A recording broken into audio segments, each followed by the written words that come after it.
So hi friends, hello, welcome back to my channel, Julene, and for today's video, I'm going to share with you how to make plain paratha. Ready for 3 minutes. Ayan. So preheat our pan, ito yun. And then pag mainit na siya friends, ay saka natin ilalagay yung ating bread. So, kapag golden brown na siya, ibig sabihin yan friends, ay luto na ang ating paratha. So, ano po ito? Indian sandwich. So, meron din tayo ditong chips, yung ipapalaman natin. Ang ginamit ko po ay chips uman. We need also cheese and Tabasco.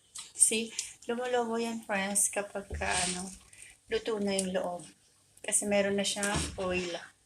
So, lalagyan natin to ng cheese. So, ito yung ating paratha.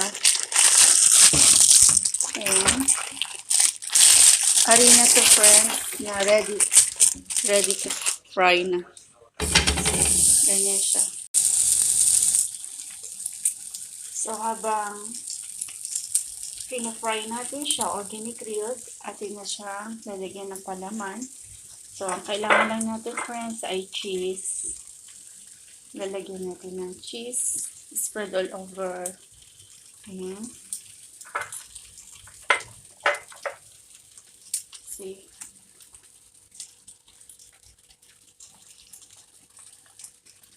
So, ganyan lang po friends kadali ang mag-prepare.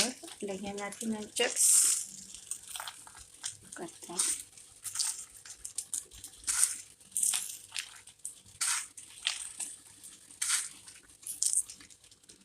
At spicy.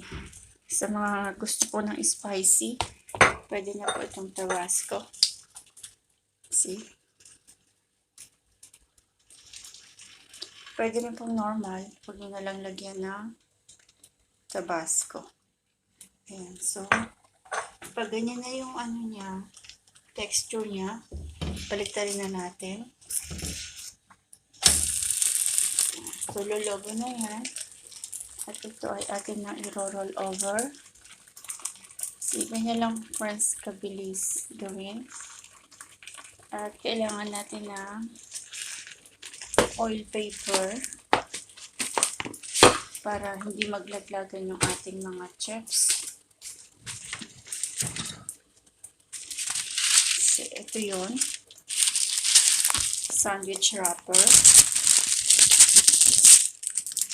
Fold natin siya sa gitna. At ilagay natin yung ating sandwich. And wrap it. So, we have now paratha sandwich. Yan, so, napakadali lang pong i-prepare.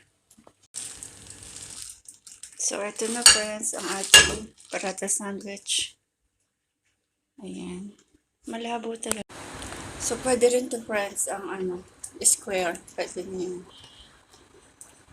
No, triangle. Pwede na yan. Kahit anong cheese, pwede. So, naubos na yung ating naubos na siya, oh. Kaya ito pwede natin gamitin. At lalagyan natin ng cheese. Chips. Ang chips, friends, kahit ano din ang ilagay nyo. Pwede na rin yun. I-crumple nyo lang.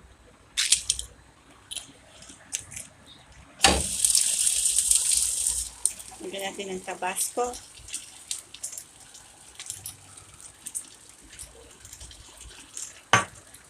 Pero pwedeng normal friends kung ayaw nila ng spicy. See. Kailangan natin ito. Sandwich paper.